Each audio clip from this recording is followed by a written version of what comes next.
Юрий проживал в поселке городского типа Подомском. У него была любимая питомица, немецкая овчарка по кличке Алая. Она была уже взрослой собакой, и хозяин разводил породистых щенят для продажи.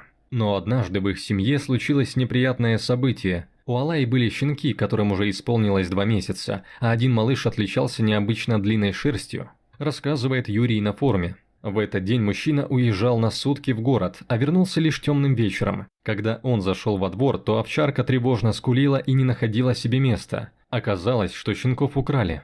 Утром Юрий хотел расспросить соседей, но обнаружил, что Алая тоже исчезла. Пораженный горем мужчина 2 суток искал овчарку и щенят, но поиски не увенчались успехом. Хозяин совсем паник, но вдруг в его дверь постучали.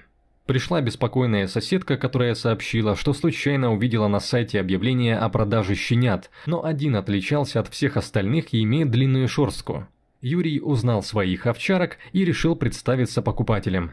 Когда он пришел по нужному адресу, то увидел, что его Алая преданно сидит под забором, как раз у этого дома. Стало ясно, собака по запаху нашла своих малышей, но чтобы не спугнуть мошенников, мужчина сообщил в полицию, и сотрудники помогли безопасно забрать щенков. К счастью, за это время кормящая мама-собака не успела пострадать от мастита. Юрий понял, как сильно любит Алаю, а 2 дня, проведенные в разлуке, показались ему вечностью. Спасибо за уделенное внимание.